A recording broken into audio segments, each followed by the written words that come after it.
Hello, it's Big Cheds. This is the Trading Encyclopedia Daily Education series on my YouTube at Cheds Trading. Find me on Twitter at Big Cheds and Bitcoin Live, where I'm a founding analyst. For today's lesson, we're going to talk about an oscillator. What is an oscillator?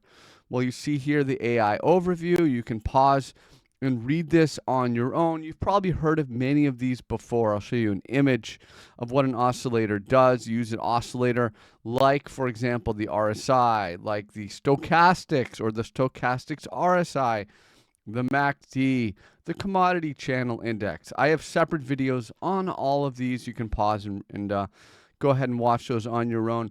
But this just basically tells you what to use it for, and it gives you just a sense of the consolidation when it's overheating, when it's ready potentially to continue.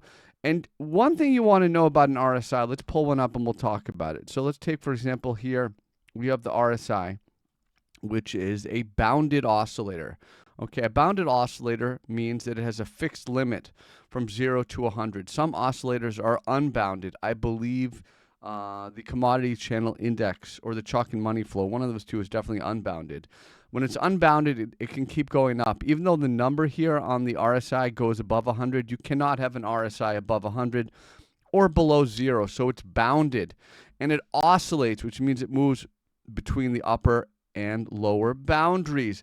In this one specifically, the RSI measures the pace and momentum of price changes basically against itself within a 14-day period based on candle closes. There's a complicated formula, but oscillators come in many forms. Here you just have a simple line. The MACD has a signal line, and it has a moving average cross, and it's got a histogram. So you can have complex oscillators, you can have simple oscillators. The most important thing in my view is that you want to use it in concert with the price. So a lot of people will draw a divergence, and maybe you have a lower high in the RSI and a higher high in the price, and you see a divergence, but that's not necessarily a trigger for an action. It just gives you a little bit more information, right? All trades really come from the price, what the price is doing in relation to major support and resistance. For example, the oscillator will give you a little bit more information. So you want to combine the oscillator with price action, really, right? You don't want to just use the oscillator, to open up a trade, essentially.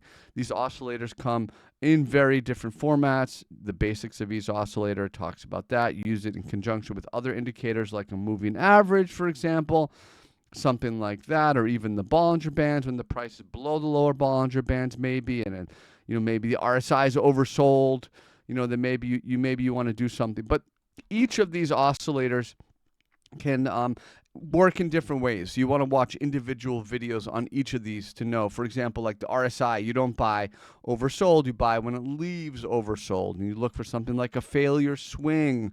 So there's all sorts of things with each oscillator.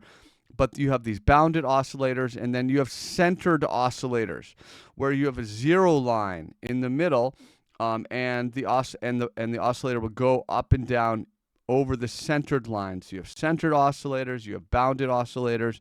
There are many, many different types. You have to decide which ones work for you. You can pause and read this on your own. But this is just a very brief overview on the concept of what an oscillator is. And this is for the Trading Encyclopedia Daily Education series on my YouTube, Cheds Trading. Find me on Twitter at Big Cheds and Bitcoin Live, where I am a founding analyst. Folks, thank you so much, and I'll talk to you soon. Big Cheds out.